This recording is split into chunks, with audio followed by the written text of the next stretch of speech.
მოგესალმებით. მე ვარ ია ანთაძე და დღეს ვეფხისტყაოსანზე ვილაპარაკებ.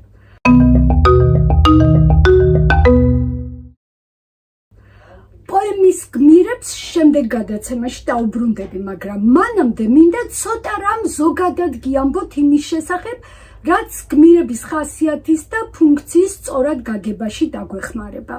ამ თემაზე ადრეც ვილაპარაკია, მაგრამ ახლა მინდა რომ ცოტა სხვა კუთხით დაგანახოთ უკვე ნაცნობი თემა.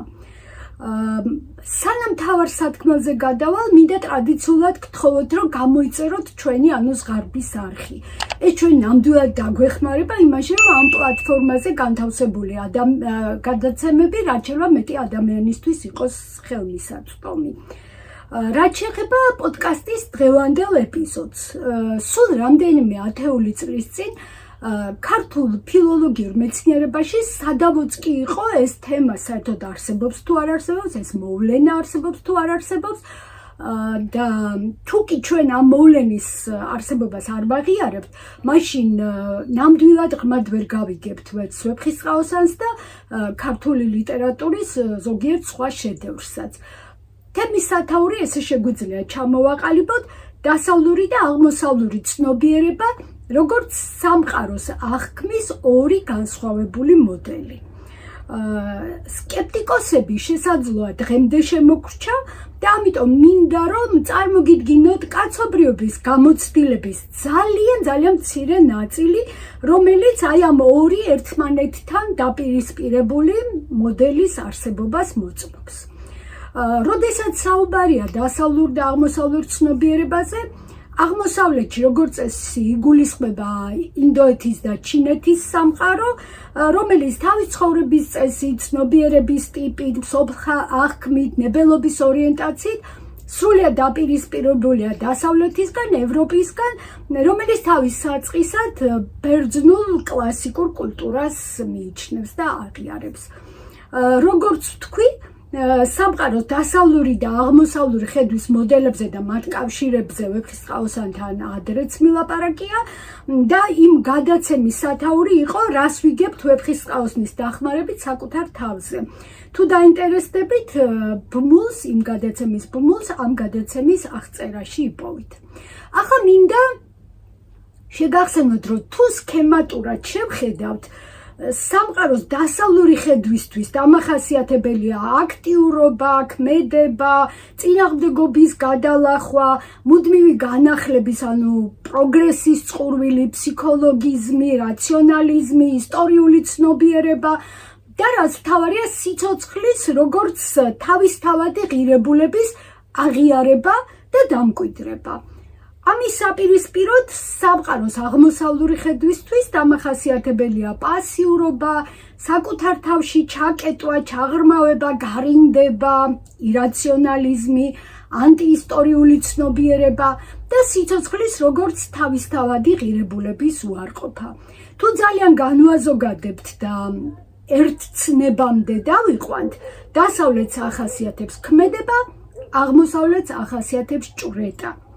ყოველთვის, როდესაც დღეს დასავლეთს ვახსენებ, შეგიძლიათ რომ წარმოიდგინოთ ავთანდილი და ყოველთვის, როდესაც აღმოსავლეთს ვახსენებ, შეგიძლიათ წარმოიდგინოთ, რომ ვლაპარაკობ რაღაც ისეთზე, რომელიც ეხება ტარიელს.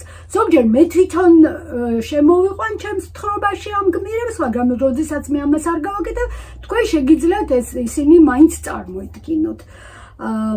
აი დღეს მინდა რომ მსოფლიოს დიდი მოაზროვნეების ის იდეები გაგაცნოთ ძალიან მოკლედ, რომლებიც სხვადასხვა კუთხით წარმოგვიდგენს ერთი მხრივ სწორედ აი ამ ქმედებას და მეორე მხრივ ჭვრეტას, როგორც საპირისპირო დამოკიდებულებას სამყაროს მიმართ. დავიწყოთ მე-20 საუკუნის ერთ-ერთი დიდი ჰუმანისტით და ფილოსოფოსით ალბერტ შვაიცერით. მისი კონცეფცია გულისხმობს, რომ ცნობიერების დასავლურ და აღმოსავლურ ტიპს შორის სხვაობა არის ეთიკური ხასიათის. რას ნიშნავს ეს? ეს ნიშნავს, რომ შვაიცერის აზრით ესე იგი სამყაროს ყველაზე იდუმალი ნაწილის, ღვთაებრივი ნაწილის წვდომა შეუძლია როგორც დასავლეთს, ისე აღმოსავლეთს, როგორც დასავლური ცნობიერების მატარებელ ადამიანს, ასევე აღმოსავლური ცნობიერების მატარებელ ადამიანს, მაგრამ დასავლეთში ეს ხდება სიცოცხლის დამკვიდრების გზით და აქტიურობის გზით, ხოლო აღმოსავლეთში უზენაესთან ზიარება ხდება სიცოცხლის უარყოფის გზით და ჭვრეტის გზით. ესე იგი, რა კი აღმოსავლური ცნობიერებისთვის სიცოცხლის თავისთავადი ღირებულება არ არსებობს, ამ ცნობიერების ადამიანი საკუთარ თავში კლავს სიცოცხლისკენ სწრაფვის ბუნებრივ ინსტინქტს და სამაგეროდ მასში ძლიერდება მისტიკა, ანუ რწმენა იმის, რომ ღმერთთან კავშირი შესაძლებელია საკუთარ თავში მუდმივი ჩაღრმავებით, მუდმივი ჭვრეტით. და ამიტომ სამყაროს მიმართ ინტერესი ამ შემთხვევაში ფაქტობრივად ნულდება და ამით უპირისპირდება აღმოსავლეთი დასავლეთს, რომელსაც პირიქით ახასიათებს ყოველთვის სამყაროს მიმართ ინტერესი, სამყაროს კვლევა და პროგრესისკენ მუდმივი სწრაფვა. ეხლა მეორე მეცნიერზე ვილაპარაკებ, ეს არის შვეიცარიელი მეცნიერი, ფსიქიატრი კარლ გუსტავ იუნგი, რომელსაც ეკუთვნის კონცეფცია, რომ მხატვრულ შემოქმედებაში არსებობს ორი ტიპი: ხილვითი, ვიზიონურს ეძახდა თვითონ და ფსიქოლოგიური. იუნგი მიიჩნევს, რომ მხატვრული შემოქმედების ის ნაწარმოებები, რომლებში აღწერილი ხასიათები, ადამიანები, მათი ცხოვრება, მათი ბედი, მათი კონფლიქტები, კონფლიქტის გადაჭრის გზები, ყველაფერი ეს არის იმგვარად აღწერილი, რომ ფსიქოლოგიურად გასაგების ჩარჩოში თავსდება. მაგრამ რაც შეეხება შემოქმედების ხილვით, ანუ ვიზიონურ ტიპს, ასეთ ნაწარმოებებში არის აღწერილი განცდები, რომლებსაც კი ამუშავებს მხატვრულად ავტორი, მაგრამ ეს განცდები არის იმდენად უცხო და უცნაური და იმდენად საიდუმლო ხასიათი აქვს, რომ მკითხველის წინაშე არის რაღაც ხილვები, რაღაც უცნობი სამყარო, რომელსაც სინამდვილეში ვერ აღწერს გასაგებად ავტორი და ესეთი გმირები სწორედ იმის გამო, რომ გასაგები არ არის ისინი რას განიცდიან, როგორ ცხოვრობენ, მკითხველის თვალში იწვევენ უნდობლობას და ზოგჯერ შეიძლება ზისხის ელემენტებსაც. აქ არ შეიძლება არ გავიხსენოთ ტარიელი, რომლის ცხოვრების ამბავს მოუმზადებელი მკითხველი სწორედ აი ამ უცნაური ემოციებით ხვდება. მაგალითად ბავშვი ავიღოთ, ხო, როცა ბავშვს ეუბნებიან, რომ ტარიელი არის იდეალური გმირი, მას არ ესმის რა, როგორ არის ტარიელი იდეალური გმირი, კაცი, რომელიც სულ ტირის, რომელსაც სულ გული მისდის და მის ბავშვის დამოკიდებულებაში ტარიელის მიმართ შეიძლება არა მხოლოდ უნდობლობა ჩანდეს, ეს როგორც წესი ჩანს ხოლმე, არამედ შეიძლება აი ამ ზიზღის ელემენტებიც გამოჩნდეს. იუნგი ამბობს, რომ როდესაც შემოქმედი მაინც ეხება აი ასეთ ხილვით სფეროს, ძალიან რთულ სფეროს აღსაწერად და სარისკო სფეროს, ხო? და როცა ეხება ადამიანურის და ზეადამიანურის აი ამ საიდუმლო გადახლართვას ერთმანეთში, მაშინ მას აღარ ყოფნის ჩვეულებრივი მასალა და რაღაც განსაკუთრებული მასალა ჭირდებაო, ზოგჯერ არაცივილიზებული ფორმებიც კიო და ამის დასტურად მოაქვს დანტეს ღვთაებრივი ჯოჯოხეთი. და რა თქმა უნდა, მე აქ ისევ მინდა შეგახსენოთ ტარიელი და მისი ამბავი, ეს არის ამბავი ადამიანის, რომელიც არის ვეფხის ტყავში გამოხვეული და რომელიც დევების გამოქვაბულში ცხოვრობს და ზუსტად ტარიელის ცხოვრება, ტარიელის ამბის აღწერა არის აი ამ ვიზიონური სფეროს ნაწილი, ხილვითი სფეროს ნაწილი შემოქმედების, მაგრამ რა თქმა უნდა ვიცით, რომ ვეფხისტყაოსანში ეს მეორე ნაწილიც, ფსიქოლოგიური ნაწილი არის ძალიან ძლიერი, მას განასახიერებს პირველ რიგში ავთანდილი თავის ცხოვრებით და კიდევ სხვა გმირებიც დრო და დრო. აი სწორედ ეს იქნება ჩვენი შემდგომი საუბრების თემა ტარიელთან და ავთანდილთან დაკავშირებით. ახლა მინდა მოკლედ ვილაპარაკო გერმანელი ფილოსოფოსის ფრიდრიხ ницშეს შესახებ, რომელიც აპოლონურ და დიონისურ კულტურებს იკვლევდა. როგორც ვიცით, აპოლონი არის ძველ ბერძნულ მითოლოგიაში სინათლის და ხელოვნების ღმერთი, ხოლო დიონისე არის მევენახეობის, მეღვინეობის, მეურნეობის ღმერთი და დიონისე როგორც მცენარეების, ანუ ქვესკნელის ღმერთი განასახიერებს ბუნების ციკლურ ხასიათს, სიკვდილს და შემდეგ აღორძინებას. და აი ამ სწორედ ღვინის და სიგიჟის მეშვეობით დიონისე მაშინ, როდესაც მას სიკვდილის პერიოდი აქვს, ამყარებს მისტიკურ კავშირს სამყაროს ყველაზე საიდუმლო ძალებთან, ხოლო როცა გამოღვიძების და აღორძინების პერიოდი აქვს, სიცოცხლის ველურ ძალას განასახიერებს. და ნიცშე წერს, რომ აპოლონიო როგორც ეთიკური ღვთაება თავისიანებისგან მოითხოვს ზომიერებას და შესაბამისად ამ ზომიერების დაცვისთვის შეიქმნა ორი ძალიან ცნობილი დევიზი, შეიცან თავის შენი და უკიდურესობებს ერიდე. აპოლონური საწყისისთვის ზედმეტობები მიიჩნევაო არა მხოლოდ არააპოლონურად, არამედ ბარბაროსების სამყაროსთვის დამახასიათებელ თვისებად და დიახ, აი ესეთ ბარბაროსულ სამყაროს სწორედ წარმოადგენს დიონისე, რომელიც სადაც კი შეაღწევდა, აი ამ აპოლონურ საწყისს ყველგან ანადგურებდა, იმიტომ რომ აი ეს ყოველდღიური მშვიდი, ჰარმონიული, გაწონასწორებული ცხოვრება ერთი მხრივ და მეორე მხრივ ეს დიონისური სიგიჟე ძალიან შორს იყო ერთმანეთსგან და მათ შორის იყო დიდი უფსკრული, რომელსაც თავდავიწყების უფსკრული შეგვიძლია ვუწოდოთ. და აი ნიცშე წერს, რომ ძალიან მნიშვნელოვანია, რომ აპოლონური საწყისიო კი ჰარმონიას, ხსნას, თავისუფლებას აღწევსო, მაგრამ მხოლოდ ილუზიის ლამაზი საფარის ქვეშ, ხოლო დიონისური საწყისის მატარებელმა ადამიანმა შეიგრძნო, შეიცნო საგანთა ჭეშმარიტი არსი და ამიტომ დაკარგა მოქმედების სურვილი. ფაქტობრივად თითოეულ ჩვენგანში, ისევე როგორც ჩვენ შეგვიძლია აღმოვაჩინოთ რაღაც ნაწილი ავთანდილის და რაღაც ნაწილი ტარიელის, ზუსტად ასევე შეგვიძლია ჩვენ თავში აღმოვაჩინოთ აპოლონური საწყისი და დიონისური საწყისი მეტნაკლებად, რა თქმა უნდა, ან თქვათ, რა თქმა უნდა, რომელიმეს დიდი უპირატესობით, მაგრამ ის, რაზეც მე ვლაპარაკობ, წესით და დარწმუნებული ვარ, რომ უცხო არავისთვის არ არის და ყველა კარგად ხვდება, თუნდაც თავის საკუთარ მაგალითზე, რომ ეს ორი მიმართულება სამყაროსთან დამოკიდებულების ნამდვილად არსებობს. შემდეგ სააზროვნო წყვილზე წერს ოსვალდ შპენგლერი, ეს იყო გერმანელი ისტორიკოსი და ფილოსოფოსი და მისი კონცეფცია ეხება ერთი მხრივ ფაუსტურ სივრცეს და მეორე მხრივ გამოქვაბულის სივრცეს. ფაუსტური სივრცე და ფაუსტური ადამიანი ეს არის ნამდვილი დასავლური მოვლენა და ფაუსტური ადამიანი ეს არის რაციონალური მიდგომის ადამიანი, ქმედითი, აქტიური და ფაუსტური სივრცე არის მისი მოქმედების ასპარეზი. და გამოქვაბული, როგორც შპენგლერი ამბობს, ეს არის ირაციონალური მაგიური სიფხიზლისთვის სპეციალური აი ესეთი განკუთვნილი ადგილი. ესე იგი, სიფხიზლე ძალიან მნიშვნელოვანი სიტყვა არის აქ.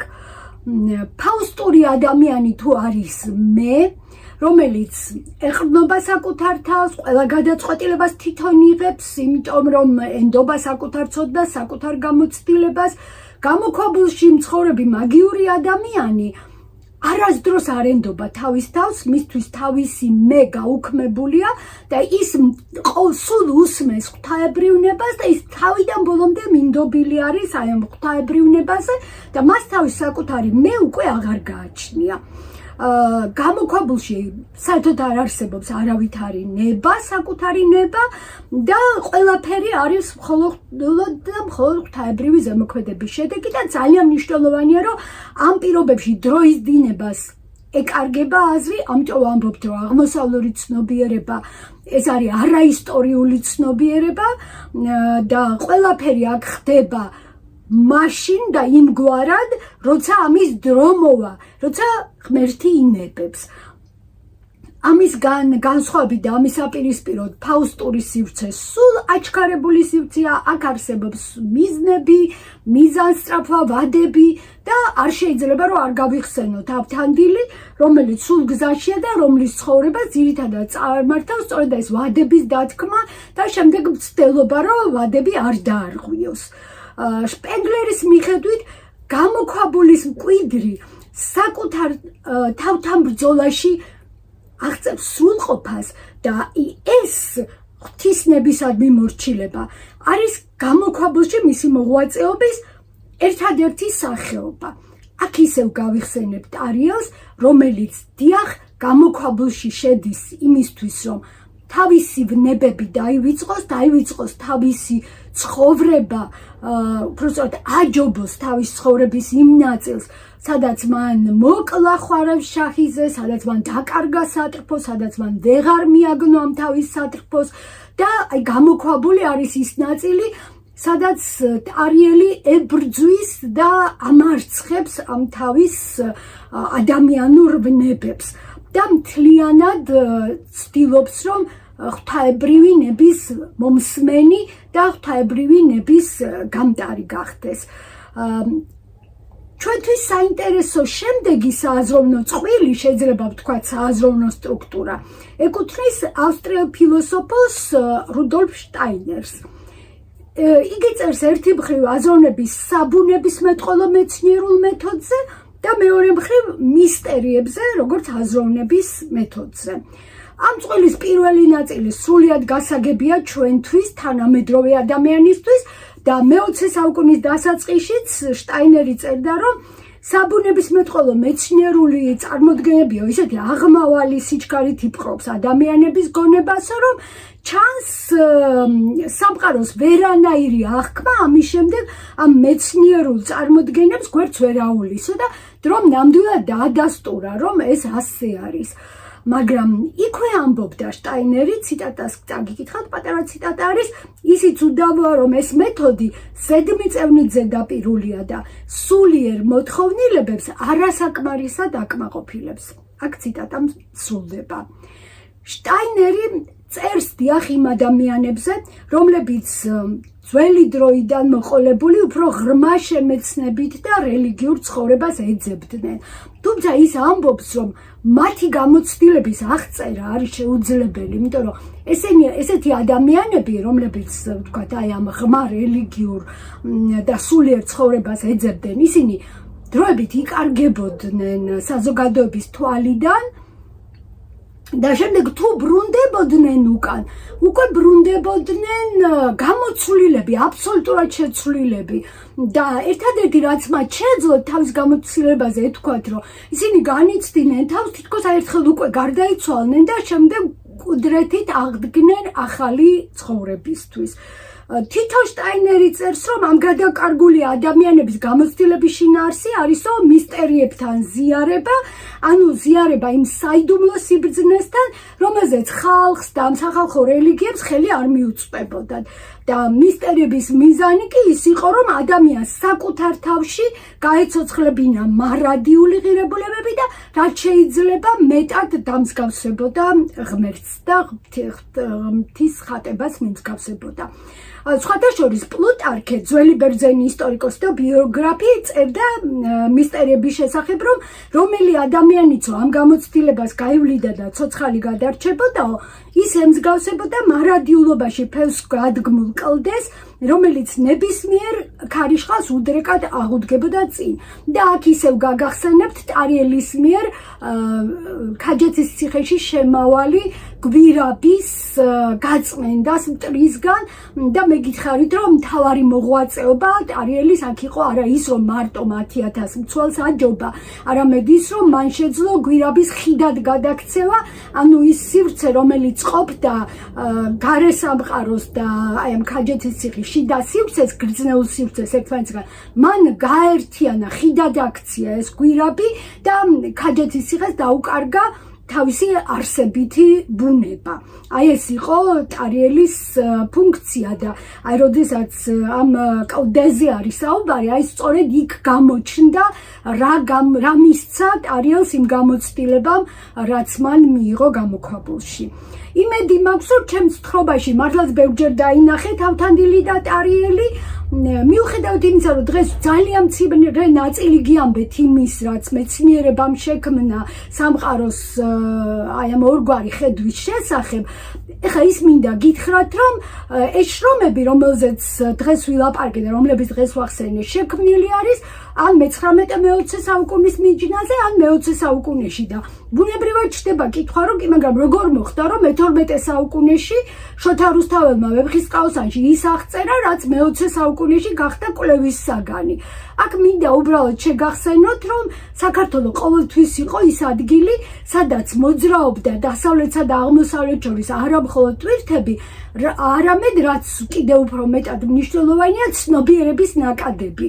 და აი ეს გამოცდილება დღეს ჩვენშიც კი არის და ჩვენს ირგვლივ გარემოში, როგორც დასავლური, ისე აღმოსავლური ცნობიერების, კულტურის და რა თქმა უნდა, უფრო მეტად იყო შოთა რუსთაველის დროს, რაც აღწერა მან ვეფხისტყაოსანში. დღეს ამით დავასრულებ ვეფხისტყაოსანზე ლაპარაკს. და ერთი კვირით დაგემშვიდობებით კიდევ ერთხელ ტრადიციულად გთხოვთ, რომ გამოიწეროთ ჩვენი ანუ ზღარბის არხი და კიდევ ერთხელ ტრადიციულად ძალიან დიდი მადლობა, რომ ჩემთან